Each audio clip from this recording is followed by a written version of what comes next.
अन्य समाचार पर नजर करें तो समाचार बनासकांठाथी घी, फराળી લોટ, ચટણી અને મિનરલ પાણીમાં ભેળસેળ સામે આવી છે। સુરત, બાદપુરા અને ડીસાની પેઢીઓને 16.50 લાખનો દંડ કરવામાં આવ્યો। ફૂડ વિભાગ દ્વારા 8 મહિના પહેલા આ સેમ્પલ છે એ લેવામાં આવ્યા હતા। હવે આ સેમ્પલ ફેલ ગયા છે। 8 મહિના બાદ ભેળસેળ કરનારા સામે કાર્યવાહી કરવામાં આવી રહી છે।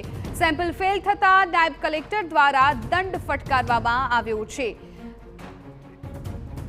तो बनासकांठाનો આ બનાવ છે કે જ્યાં 8 મહિના પહેલા આરોગ્ય વિભાગે ઘી, ફરાળી લોટ, ચટણી અને મિનરલ વોટરના નમૂના છે લીધા હતા અને હવે આ તમામ વસ્તુમાં ભેળસેળ સામે આવી છે અને આ ભેળસેળ સામે આવ્યા બાદ સુરત, બાદરપુરા અને ડીસાની પેઢીઓને 16.50 લાખનો દંડ પણ ફટકારવામાં આવ્યો છે। ફૂડ વિભાગ દ્વારા 8 મહિના પહેલા સેમ્પલ લેવામાં આવ્યા હતા અને 8 મહિના બાદ રિપોર્ટ સામે આવે છે અને સેમ્પલ છે ફેલ જાય છે ત્યારે હવે કાર્યવાહી કરવામાં આવે છે, દંડ કરવામાં આવે છે। ફૂડ વિભાગે આ સેમ્પલ અગાઉથી લઈ લીધા હતા પરંતુ હવે કાર્યવાહી કરવાનો સમય થયો તો દંડ ફટકારવામાં આવ્યો। અમારા સંવાદદાતા અતુલ ત્રિવેદી વધુ જાણકારી આપી રહ્યા છે। અતુલ, जी ચોક્કસ બનાસકાંઠામાં જે ખાદ્ય પદાર્થો હોય છે ને તેમાં ભેળસેળને લઈને જે દંડ ફટકારવાની જે ઘટના છે એ સામે આવી છે।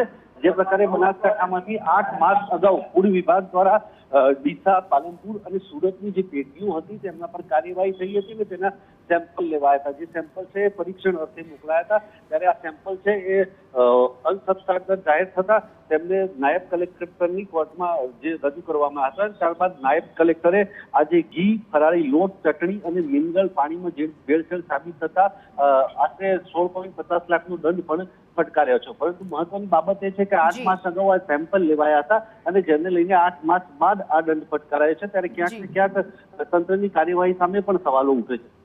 બિલકુલ અતુલ, તો હાલ તો તંત્રની કાર્યવાહી પણ સવાલ ઉઠી રહ્યા છે। 8 મહિના પહેલા સેમ્પલ લેવામાં આવ્યા હતા અને 8 મહિના બાદ આ સેમ્પલનો રિપોર્ટ આવ્યો છે।